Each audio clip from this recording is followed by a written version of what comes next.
I want to get your reaction to these two different clips from two different owners. Let me start with Jerry Jones and what he is saying about Micah Parsons.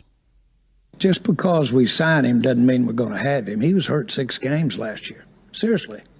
We've signed, I remember signing a player for the highest paid at the position in the league, and he got knocked out 2/3 of the year, Dak Prescott. So there's a lot of things you can think about, just as the player does, when you're thinking about committing and guaranteeing money. What's the purpose of those comments? Dan, it's stunning and totally unnecessary. It's the cost of doing business, and nobody knows that better than Jerry Jones, who was one of the architects of the collective bargaining agreement. Look, there's parts of the agreement that are good for both sides, Dan, and everyone knows the risks, but you're fortunate to have a great player in Micah Parsons, and he's going to be the highest paid non-quarterback in the history of the NFL. Every day you don't get that deal done, the more expensive it gets, and I was stunned by what he said. All right, then you have the Bengals owner, Mike Brown, who said this about his great edge rusher, Trey Hendrickson. We aren't going to trade Trey.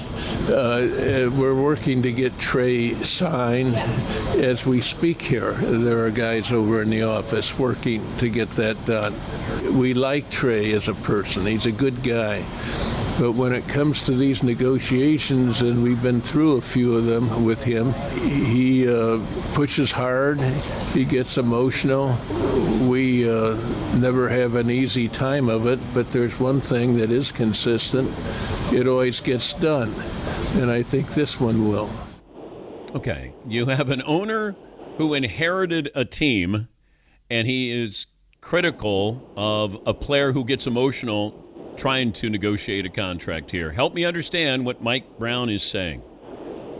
Yeah, likewise. That was a surprise, Dan. Look, if they had locked Trey Hendrickson in a room after the last game and said, hey, we're going to make you the highest paid pass rusher, it would have been $34 million, $34.1 million higher than Nick Bosa. And what did we see in the offseason? Donnell Hunter, Max Crosby, Myles Garrett, and lately T.J. Watt. And if we're running the Bengals, Dan, T.J. Watt and Trey Hendrickson are 2 months apart in terms of age. Trey Hendrickson has outproduced T.J. Watt over the last 2 years. And we know, based on everything Pittsburgh has done, from Aaron Rodgers to DK Metcalf, Jonnu Smith, Jalen Ramsey, Dan, they're going to get T.J. Watt done.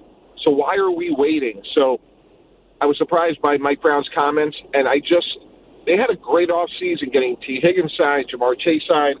Why not be aggressive and proactive to get Trey Hendrickson signed?